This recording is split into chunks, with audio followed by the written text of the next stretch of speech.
This is Pete Moore on Halo Talks NYC. I have the pleasure of having my new fast friend, Marcus Antebi, from the East Village with me today. Marcus, welcome to Halo Talks. Thanks a lot for having me. I really appreciate to be here. Excellent. So you've got a great background, and you and I have had some chats before, and I feel like you're a visionary in thinking about where the future is and then go and find opportunities that fit into the future, but start them today. So you're the quintessential entrepreneur. It sounds like you just labeled me the guy in that show, Back to the Future, the scientist guy with the white hair that said flux capacitor. That's I know that guy. I like him. Yeah, I forgot his name. Wasn't a huge success, that guy, but I forgot his name. You know who I'm talking about. Yeah, I know. Yeah, right. Yeah, of course. But that was I can't see into the future. I just live in the present. You live in the present, but I feel like you know what's behind, what's around the corner.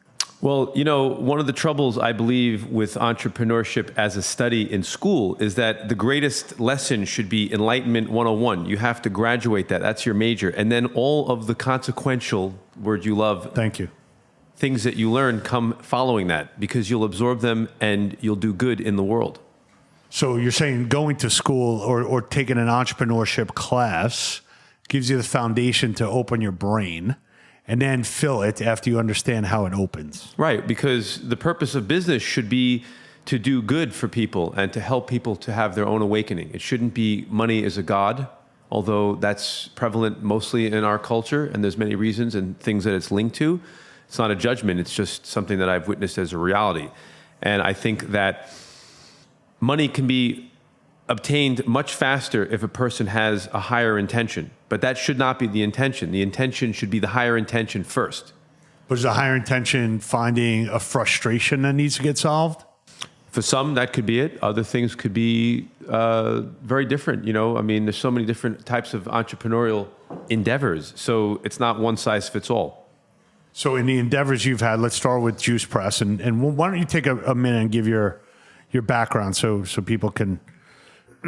Well, I grew up in retail from 1970s, grew up around my father and his brothers had retail stores and electronics on Chamber Street.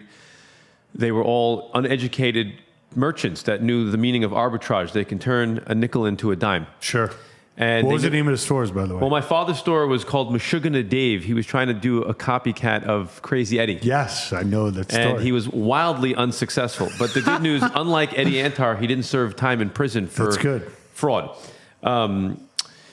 So in the 1980s, my father moved out to California. He jumped into the art and antiques business and made a good amount of money very quickly. So I continued to grow up around retail and the idea of merchantship. Mm-hmm. And there was no other thing to do. It was just buy and sell. It was just go make money. Yeah. You didn't go to school, and there was no pressure. You just found a way to go to work and make money. And the missing component is that formal education in most cases can give a person structure and disciplines and, of course, educate them in the ways of the world. The school of hard knocks, on the other hand, is also very important because the school of hard knocks teachers are the ones that give the lessons to the professors in school. Mm-hmm. So there's an important dynamic. I'm very unfortunate that I didn't get a formal education, but fortunate that I didn't take that time when I was young because I would have squandered it. I could handle it now at 49. To fast track, my first personal retail business that was anything of merit was in the 90s. I got involved in producing skydiving training films. I was in that industry, and I lived $20 at a time. Mm-hmm. And there was nobody there to rescue me. I was cut off from my father because of the occupation I had chosen. And it was a good, hard lesson because I learned how to create money from nothing. And I worked at that very hard for a lot of years. I expanded that business into being mail order retail of parachute equipment. And I had a souvenir business, which was the precursor to me learning how to do what I did at Juice Press for marketing. Mm-hmm. And that business was not a giant success overall. I sold it. I got out very clean. I was still very young. I went back to work with my father as sort of a rehab, but it was more than that because I made a good amount of money, paid my fair share of taxes, and then from that, I sat still and said, what do I want to be? And at that time, I was 40 years old. I had a vague notion that I was very good at retail, but I didn't really have any proof. And so a lot of my energy was spent with insecurities, trying to, prove myself to myself and to my family, my father mostly. And I remember that feeling, and I remember it washing away when I saw myself 3 or 4 years deep into Juice Press. I really understood that this was my symphony. This was me in retail, not just Juice Press, the actual art of being in retail, in operations, in marketing, merchandising, communicating my ideas to the public. It was a very easy and natural skill. Was it you as the voice of the brand, or was it you as the conductor behind the scenes of the brand? Well, the first thing to take away, it's as an entrepreneur, it's everything. I went to a corpse and blew life into it, and I animated it. I knew how to build. I knew how to build a brand of that size, which was small, and I knew how to work my ass off. And that was my initial belief, that what would make me successful was I was not going to work the way I had watched people work my whole life, which was, I heard so many times people say, we'll just set it up, we'll put the thing, this, do that, and then we could be at the beach the rest of our lives. And then when they found out the nitty gritty, that you had to work like a dog 7 days a week in the beginning and longer, they failed. And when I was in Juice Press, because of my passion for the business, you could not drag me away from the store. And there was no job that was too little or too small. And those things are an advantage when you're dealing with people, which you are in every business, except the businesses that have robots. But even they are sensitive, I'm told. So with Juice Press, really, I was in the right place at the right time. That category was hot. I was very good at retail, and I was much better than my competitors at juice. So what was the biggest competitor? Was it Organic Avenue? Definitely was had a head start, but they didn't really have the right product offering. In our small universe in New York, Liquiteria was the original. That's right. On 2nd Avenue and 11th Street. Doug Green, kind man, pioneer in many different ways. Wasn't an expansive thinker for many, many years, and so he never jumped on the ship of expansion. And Organic Avenue had their retail outlets, and there was also a company called Blueprint, which was bringing more awareness and consciousness to the idea of a bottled juice and a juice cleanse. Sure. So a lot of this was happening in New York and was not happening simultaneously on the West Coast or in Florida.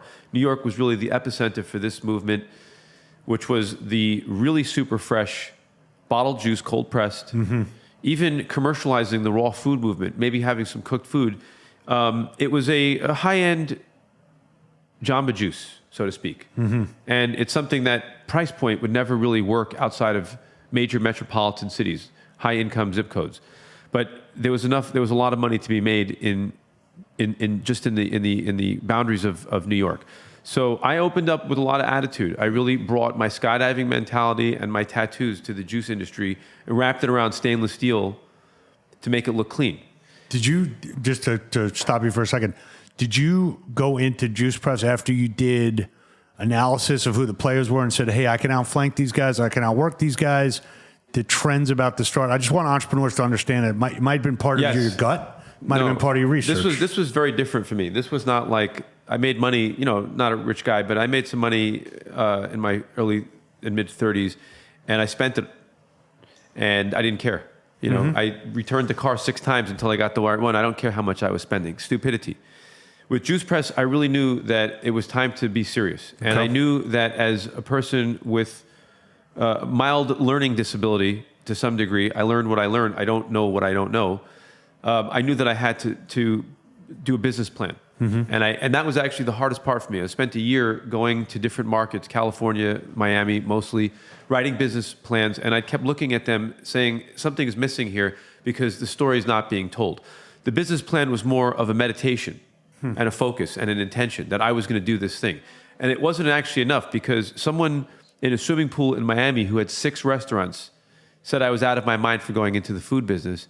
And he scared me. I went back to New York and I threw the business plan in a drawer and said, I'm not doing it. That's when intuition came in, because I was in a children's park on East First Street and I saw a for rent sign going up in the window, and that spark went off. It was somewhere from my Syrian Jewish heritage. I must have that store. I ran across the street. I said, hey, lady, just like that, what kind of rent are you getting? She said, $2,500. I said, I'll give you $3,000. And that was actually the rent. I actually upped her because I knew it was such a winner of a location. So you had a corner retail spot. It wasn't a corner. It was an inline store on East First Street, the epicenter of nowhere. It's East First and what? First Avenue, between Second Avenue. We're housed in it. We're housed in. It's kind of in the peripheral. There's a children's park. It's a very strange location. The store was tiny, as small as this room, maybe 250 square feet, and it was a dump. And my father came to see it after I signed the lease, and later he would tell me that he said, "Oh shit, I'm going to have to support my son for the rest of my life." He didn't like it as a retailer. And he said that out loud. He told me later on. He didn't say it to me at the time. My dad sometimes says like what he thinks. He's scared of me, my dad. He wouldn't say it. So I built the store. I had a budget of about 85 grand. I spent 350, and it was my own money. And I didn't care. I just kept putting my heart and soul into it. And I was good at all of the things, A to Z. I could build, I could organize, I could create systems, I could hire, I could manage, I could talk to customers. I understood the product, and I knew how to present it. And my personality doesn't work in every business. No. I could Are adapt. you serious? Yeah, right? Come on, baby. But you'd be surprised. I put on a suit and tie, and I talk differently, and I can sell diamonds, which is where I made my money to open Juice Press. So I am adaptable as a retailer. But with East First Street, it was a relaxed attitude. I didn't want to have to play a part. I came to work dressed in jean shorts, a black T-shirt, my tattoos blaring, my shaved head, and my attitude. And that was appropriate for that spot. And that fit the brand that you were creating anyway, right? I wasn't trying to create a fake brand. Right. It wasn't like I was using pink neon to say flamingo and love.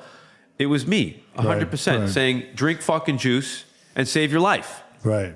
Okay, it was the opposite of my competitor's message of love, which is not a great message, but, you know, people were ready for a different message. You know, I think the product was superb. And I think the brand kind of it felt like Mad Magazine, The Onion, and Balthazar all at once. It was just it was the premium juice product in a bottle, and all the products that we produced because of the ingredients and because of the transparency. You don't really feel that when you go to a super high end restaurant. They could put anything in the food to make it taste good, and you're not necessarily going there to have organically grown, non-GMO so-and-so. I mean, if you say it's a gluten-free at Danielle's, they'll probably throw you out. So people came to Juice Press to see pretty girls, good-looking men, and get a great product, and it was in the right place. If you were in the sunlight on East First Street, you were cool. The neighborhoods change in New York. It's not always the case. At this moment in time, it was a hot spot because it was near Nolita, the East Village, Soho, Lower East Side. It was a downtown brand. So, did you develop all the ingredients and the menu? No, there was a collaboration of a lot of people over a long period of time. You know, a lot of things that are entrepreneurial really are about copycatting and just doing it better. Obviously, I don't think there's a new idea anywhere. I mean, Uber is kind of a new idea, but not really. It's just some sort of expansion of an idea, which is sort of what Juice Press was. I think you have to have a point, a baseline of what you're saying. This is what I'm trying to be. Here's how I could make it better. And so a lot of my recipes were copies made better. I had chefs that worked for me. I took customer suggestions. My customer was my judge, jury, and my executioner. If something wasn't good, people would let me know. If something was unbelievable, they'd scream at me if we didn't have it in stock. Or why don't you have more of this? So it was a combination of following my intuition about what I think the public needs and also listening to the right customer's feedback because advice is free. Yeah, I was reading a book once and it said, share all of your ideas because they weren't yours to start with anyway. Right. You know, so you just got to build upon and also and when you're sharing with the rest of the world, aren't you really sharing with yourself? Yeah. And also I always felt like if I don't give up my ideas, I don't have any room for new ones. So why keep it for myself? Yeah. And I need to keep recycling and getting better. Well, it's the same thing. You know, there's a lot of great ancestral people that left beautiful trails behind for us to follow to find happiness. And if they were to withhold that from us, where would we be today? So we try to share the things that we learn. And I have a positive and I have a high intention motive to be able even to share entrepreneurial experiences to gain credibility for anybody who's trying to start their own business, I think that if you really looked at the essence of what I was trying to do at Juice Press was I wanted to live a happy life, sitting on a bench, drinking juice, and talking to cool people. Right. And it became a mission for me because the experience over time was I was meeting very ill people who found Juice Press an oasis. And when I heard their stories of suffering and even watched a few very beloved customers pass away from whatever illness they were fighting, I realized that I was actually doing something much bigger than I had intended. I really wanted to bring a pure product that a person who is ill or well could feel uplifted and enlightened when they consume. So at that point, when you obviously you've grown to how many locations? We have 85 locations. So did the first couple after the First Street location, was that based on your desire to grow? Was it investors had interest? Was it, hey, I got to help more people? Because it seems like you've got a very unique balance of, hey, I'm going to do this because this feels right and I need to do it for other people. Not, hey, here's an Excel spreadsheet and let me show you what the unit economics are multiplied by X number of locations. Like, it seems to me that you don't grow unless you want to and because you think it feels right, not because you've got a business plan that has a financial statement next to it. That's true. I want to make it clear to anyone who's smaller in business than me and even anyone who's bigger, because there's an equal amount on both sides, that it's not always better to be bigger. And the almighty dollar always corrupts everything. That's the nature of that God. It's dark magic. We need it, and we can use it for good things. I'm a strong believer that money can buy happiness, but it has to be used very wisely by a very conscious person. You know, I had a lot of greed in my heart. I want nice things. I also want to be rich and famous, and I want to talk about myself. So those are also drivers, if you look closely. The other drivers are the curiosity. Like, oh, wow, I did one. How the fuck do I do two? So I have that impulse. Remember, I'm a skydiver. I open the door and I jump out. It doesn't matter what the risk. How many dives have you taken? 2,300 I retired. Wow. So I have that mentality. It seemed like a natural progression with the volume and the popularity that we had, that as a necessity, we needed a second location to be able to continue to produce the products that we were trying to produce, to be able, we had no office or administration space. We barely had room for staff to hang their coats and bags in the wintertime.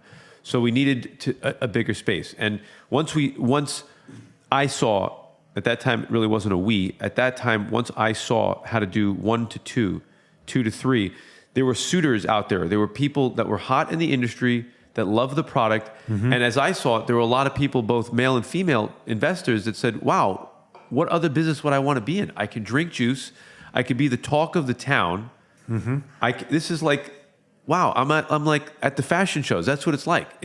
People wanted to talk to the juice people in the 2012s. So I had a handful of people that, were talking to me and saying, we want to, seduce you and make you bigger. Very kind people, but different trajectories altogether. I had enough business savvy and I had people around me that I could ask for advice. When I met Kenny Dichter, I just liked the way he rolled. He was a extremely positive person that had nothing bad to say about anyone in front of him. He had a way of, no matter what, making you feel like a superstar. He traveled heavy. He had an aviation company, so he had every celebrity in his corner. And the first time I went to his office, he had an extra pair of size 10 New Balance sneakers he gave me as a promotion. He's a blingy kind of guy. And I said, this is the kind of guy I want to spend the rest of my life with. Okay. So he invited me on an airplane ride to Orlando. I didn't hesitate. I flew down with him. I didn't even bring a change of clothing. He was going to a golf tournament that he was sponsoring. And in the airplane, I gave him the Syrian Jewish hustle. We made a deal on paper, and I made him give me a $500 deposit on the airplane in cash, which he did. We always joke about that. I actually did that. Nice. I like that. Because I didn't want the BS. Yeah. And I knew from years of experience, if I don't get a deposit, I don't have a sale. Jewish merchant. Yeah. So, and that could translate to so many things, bigger industries, obviously. But the road from there was, he put some money in. We cleaned up a lot of little problems that we were having as a growing business. And then his goal was to bring on a Series A investors. And he introduced me to the now current primary investor, the CEO of Juice Press. His name is Michael Karsh, who's a brilliant entrepreneur and operator. When Michael came into the business, things got really serious in a positive way because we had much more strategy and there was intellect and there would be very good money behind the company. Because I actually learned at an early age that there were different types of investors, different types of money. Smart money, dumb money, money that's like borrowing money from a loan shark that you can never pay back. So you have to find, in my opinion, money that adds more value than just money. Even if it's having, a great name on your board of directors or someone has great advice or they have epic experience in retail, it's very important because dumb money becomes very costly because at some point they don't add value and they want their money back. Right. And you're on your own. Now, I had a software company back in 2000 and I had some professional athletes that invested and one of them got cut from the football team he was playing on and called me up and said, hey, that $50K I put in, like I need that back. I'm like, well, it's a common equity investment. It doesn't work that way. And he said, look, I need that money back.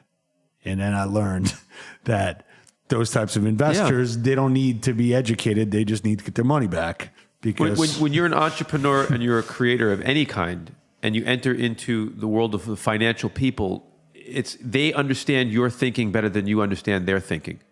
And the first experience teaches you how people in the finance world view founders and view companies, and you have to ask the right questions. The most important thing is to involve yourself with people of high integrity. Sure. And that's trial and error through life. I think you oftentimes attract what you are. And the people that I was fortunate to surround myself by, from the Levinson family to Ken Langone to Kenny Dichter to Mark Teixeira, the Karsh family, and the list goes on. I'm forgetting so many names because there's a lot of primary Series A and after investors. This gentleman, Michael Murphy, there's such A-quality people that I can have a moment on the beach where I wonder, what did I do right? Just by who was willing to put money into the company. Michael adds tremendous value to the company because he has a brilliant mind and he's very passionate about this company. So much so, I think it swayed his decision to change his careers. He got so involved and had so much enjoyment and pleasure out of tinkering with Juice Press that I think he said, you know what, I'm going to cut my ties to his financial business in the way that he did. I'm not speaking for him, but it was an observation because Michael became a mentor and a friend, and I watched him and I thought it was really interesting to see a man who is doing so well in such a big industry come down and play with checkers, and he turned it into chess. Right. How do you feel about, there's a big paradigm shift now, I think, with people coming out of school, people who work at banks and consulting firms and have cushy jobs that seem to, pay enough for their bills. You mean they're big wigs? Big wigs. Isn't that a great word? Yeah, I like the big wigs. That they're coming down, they're saying, hey, can you find me a job in, the Halo sector? Can you find me a job in the better for you supplement space? Can you find me a job or can you find me an investment in the fitness sector? So there's more and more people that want to do what Michael did and live this lifestyle. And I think they're willing to roll up their sleeves and do it. I feel like there aren't enough strong opportunities, for the mainstream to come into this. That's why you need creators and lunatics like me. I have ideas. So we got to commercialize some of those ideas, and then we can bring those to folks who then can leave their current jobs and do something that they're passionate about. Well, it's complex where I'm at right now because I recognize that whatever business enterprise I want to get into, I'm not looking to be on a list of billionaires. It's not my thing. I'm not willing to sacrifice for that. And I don't have enough time to do all the things I want to do. I want to be a good father and I want to be an enlightened man. Okay. I do need millions. So I'm going to work hard. And, when I make enough money, I'm going to do things that are both humorous and purposeful. I want to shock you and make you laugh. And I want to do things that are compassionate. And I don't know how to do some of those things. So I need to learn. I'm just opening my eyes to the philanthropic efforts and endeavors. And although you can do those things with not a dime in your pocket, for me, the leverage that I like and enjoy and the things that stimulate my mind, they're much bigger. So give us an example. I want to make sure that all children have inflatable underwear in case they fall into a pool. It automatically inflate. No, I don't have a specific right now. Okay. I know that I'm onto something, which is I have a way of speaking many different times that I can help a person in need or suffering in different categories that I'm good at. Okay. Just the ones I'm good at. I don't know everything by far, and I have no Messiah complex. A great master said, it's good to have a Messiah complex because in that, when you wake, you realize that everyone next to you is also the Messiah. So I just feel like there's really not much time in this world, and there's really nothing that gives me a good night's sleep, knowing that I'm not only helping others, but I'm doing something that may give me a longer epitaph or a bigger stone. And that's my attachment, and I'm sticking to it. I love it. So what's the next big idea that we could help commercialize or collaborate on or brainstorm? Like, well, what area? I have one, and I'm positive I won't get $1. Okay. And I've told it to all the folks around me who I know have awakenings and some enlightenments. The list is very large. I have contact with some pretty successful and exciting people. I want to open up something in New York called the Universe Bar, and we sell nothing to anyone, where everything is free. The main focus is to remember, to awaken from spiritual Alzheimer's, as I like to call it. I don't know how this thing would be financed or funded, because I don't even think it's worthy of having a donation box on the outside. I believe that if you partner with the right person, they'll figure out a way to charge people third party or fifth party. Somehow you're going to pay, but it's not going through the space. It's an interesting concept because the main thing about it is you don't actually know where it is unless you're in the know. We obscure it. It's in a hot, sexy spot that's in a perfectly located space where you must go to be cool for 15 minutes a day. So this is one idea I have, which I believe would bankrupt me in an instant. But I like to set my goals high and then work around it. I think with my Universe Bar, my normal self would kick in, and I'd probably found about 100 SKUs to pack in there to make sure we can pay the rent. But I've been looking very closely at, I've been studying the Bikram yoga is something that I think is a great form of physical fitness. I have no comments about Bikram's past or him as a human being. I actually like the actual product. It's a sweaty business. It's competitive, but I actually think I could bring something to the space for one store and then let the finance people figure out how to divide and multiply. I'm very interested in the holistic, spiritual CBD space. I don't think that it's a way to get high, and I don't think that anyone's actually doing it the right way in the cities that I've inspected. I think it's a little bit of a risky market because I think the prices and the margins are going to crash in the next year or two. So I think the business model has to be structured around that foresight. I'm also interested in the knowledge and information space.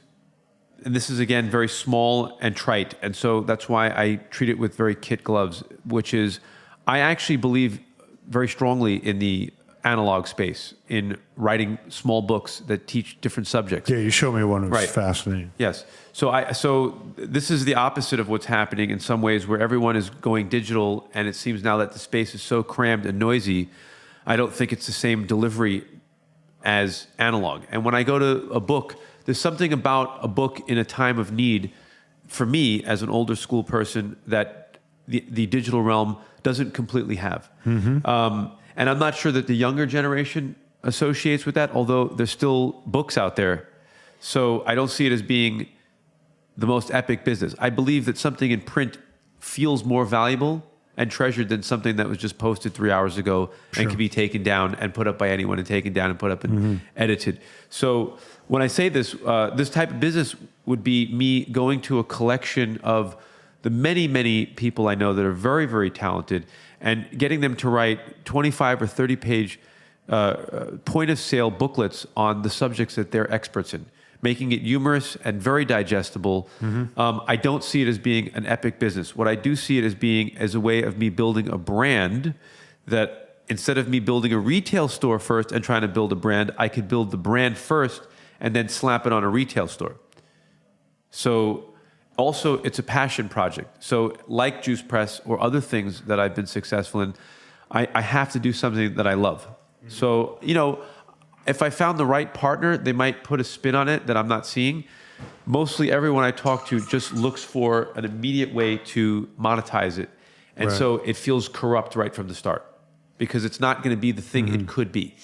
Well, I'm assuming a lot of people ask you, hey, what should I read? Or there's something that you saw that I should go and see. I feel like people come to you and view you as someone who knows something that they don't know that you could educate them on or make them aware of. Have you thought about maybe taking that concept and like being the curator of, it sounds like that's what the short stories are. Like you're basically curating from the best people. Well, I have a lot to say myself. So it's not, the curation of other people is to keep it humble and real because I don't see myself as being someone who knows even a fraction of what there is to possibly learn. And I find it a little egocentric that it would me. I mean, if I was 84, yes. Right. I'd say I'm a sage. I'm leaving this earth soon. You better learn what I know. Right. I'm 49 years old and I don't consider myself the smartest guy, but I have a few subjects that I think I describe well. And the way I write, I remind you that I'm just one person and I could be wrong. So keep an open mind. So that's my style of writing.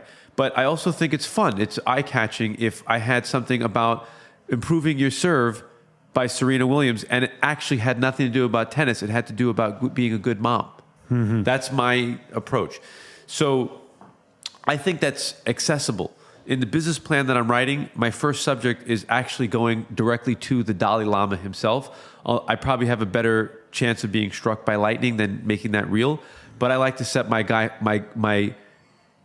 like to set my goals very high when I'm dreaming of a project. Have you watched the documentary called Supermensch? No. On Shep, there was a guy, Shep Gordon, who a Jewish guy from Oceanside, went to University of Buffalo. This was back in the 60s. And he ended up moving to California as a social worker, went to a penitentiary basically for youths. They beat him up, and then he ended up driving down to L.A., checked into a hotel, and ended up being at a hotel where it was Jimi Hendrix, Alice Cooper, Janis Joplin, The Doors. And he ended up becoming a business manager, and he just talked about all the things that have happened to him. Wow. And he's a mensch. Supermensch. That's amazing. I would love to. But he decided he created the celebrity chef industry. Right. And then he reached out to the Dalai Lama and actually like started. He got one of his mattresses that he slept on. That's amazing. You asked me if people ask me. Story. That's something. Amazing. When you said, do people ask me for like things to read? I honestly, I don't really refer books, and I don't see myself as a curator. That's kind of small. Okay.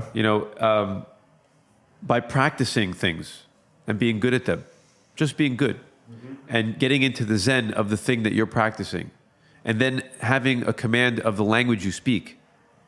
You're a teacher, and you learn the craft better when you craft how to teach it. And so the subjects that I'm interested in teaching are the ones that I use on myself. I have no interest in anything else. And there's no replacement for knowledge better than experience. Did I say that right? That sounded a little clumsy. You got my point. Yeah. Experience. Well, I use that term. I didn't have a good term for that one. Sorry. Yeah, I use this term. Experience is what you get when you don't get what you want. And I have a lot of experience, so now I can tell you how this played out for me, and why I don't recommend you do that, or that it did work. So what I could do to help someone like you is not teach you how to make money. What I would do is I would spend time with you and try to put your mind on paper and map you out as a type and find out where your deficiencies were and your skills. I would look at you as a machine, and it would take some time. And then only if you were willing, for the sake of improvement or the sake of making more money, you can work on A through Z or choose not to. I'm good like that because I'm a mechanical person, and I'm a good study of my own self, my own character, my own personality. And I would only charge you $500,000 for my consultation fee. instead of But 500. you get me for deposit. 60. You get me for 60 days. 60 days. But I mean, That's another business. there you go. In California, I think they call it a life coach. Right. I was thinking what you could do. You could set up a workout recovery location. It would have like an infrared sauna, cryotherapy, and then there would be showers. And then there would be a therapist on the other side. It would be called Shower Curtain Confessions. And you basically get 20 minutes of therapy with somebody you don't see. Right. You know, as a novelty, it'd be funny. I think you should also, right next to it, have one of those haunted mansion wizards in the glass box that spits out a fortune. Yes, yes. That's the right juxtaposition of that idea.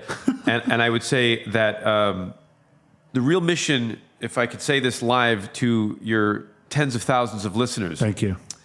Tens of thousands. Kind. Tens of thousands. It's going to be. Yeah. Is that we are asleep and we don't realize the truth. And the suffering this causes us is needless. And there's a way to awaken your mind without the use of drugs or LSD through practices. Mm-hmm. And hopefully we're headed there and we're going to have that awakening at some point in our lives. It's scary because it conjures up a lot of pain. And you oftentimes feel very alone. And what we're trying to do right now in a city like New York, there's many of us, they're everywhere, is we're trying to put out the bat signals, if you would, or the little pieces of popcorn for each of us to find our way back to remembering and to have that feeling of enlightenment. And the reason we need this is because we have very challenging times ahead of us. Somewhere in the future, you'll be on your deathbed, prepared or not, to leave this realm. And you have to take a little bit of time to figure out what that looks like and who you want to be surrounded by and what you want to feel.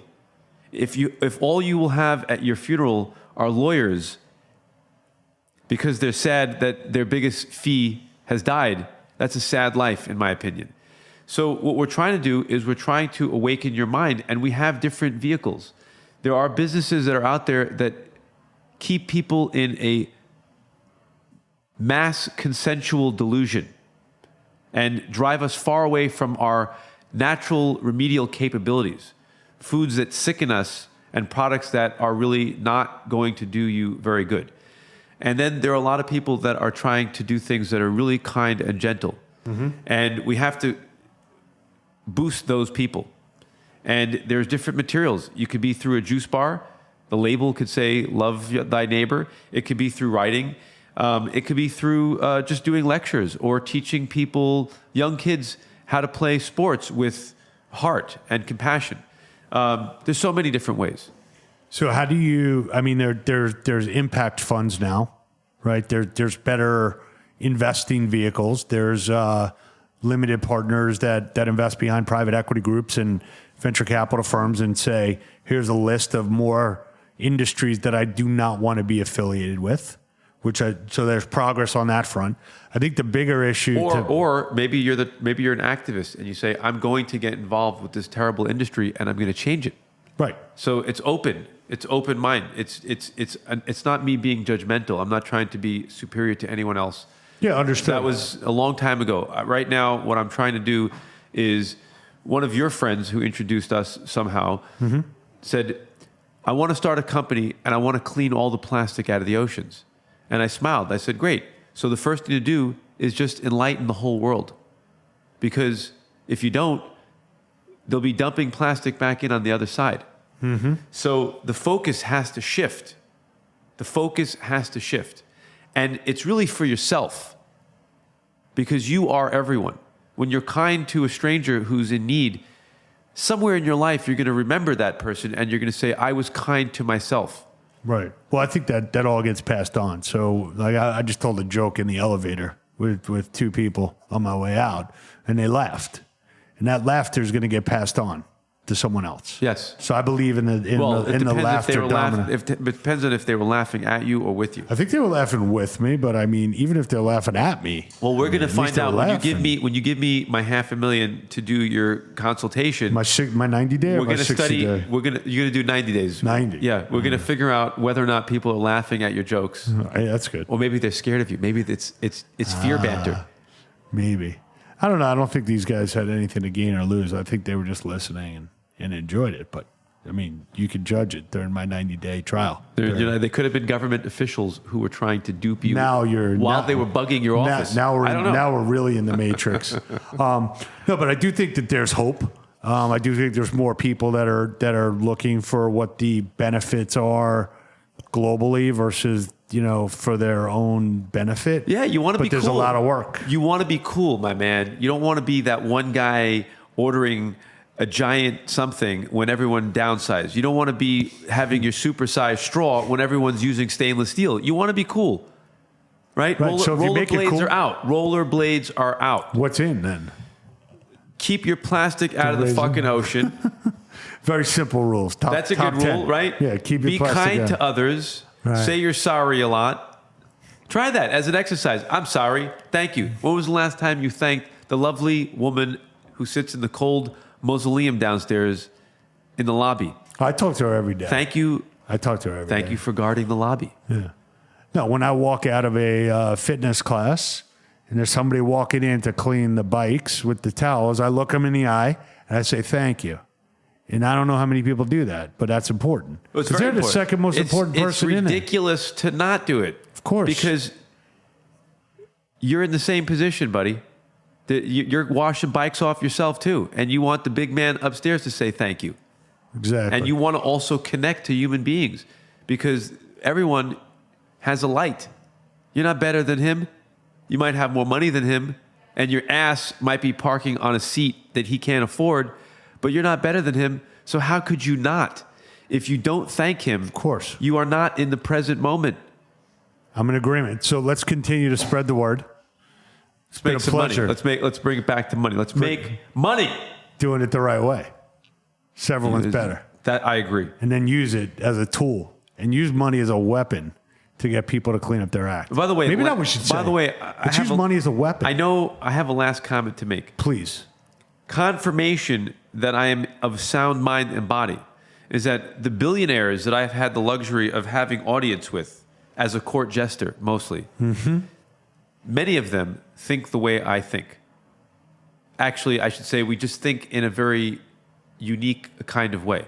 I'm most impressed by a man named Ken Langone, who has many hundreds of dollars to his name. And what I find in his personality is that he is truly a benevolent human being who, in his world that he lives in, is an enlightened being. Now, he's not going to sit up in the Himalayas teaching the monks how to deepen their meditation. Right. He's not going to teach me how to fast on water. But for what he understands, he's really saying the same thing. The first thing he said to me when Juice Press was really small and he put money in Juice Press was he just kept asking about the people. He said, you're surrounded on both sides with labor in a kitchen that make less money than you, and you're surrounded by retail people that make less money. Your whole business centers around people that make less money than you. You must treat them with great care and respect and hear them and listen to them and make sure that they know they're loved. And I didn't understand what he was saying. I really didn't. It took me a few mistakes to really actually absorb what he was saying. And I realized that when I walk into a store and I'm perceived as being a success or the boss, I have a power differential. And when you say hello to a person and you get involved and take interest in their name and where they're from, and you shake their hand and you thank them, you inspire them to be good to themselves. Yep. And you inspire them to love their company and the place they work for. And that's not a lesson that I know is in University 101. That's from the School of Hard Knocks. Got it. Well, let's end on that note. Treat people better. Great to see you. Let's make big things happen.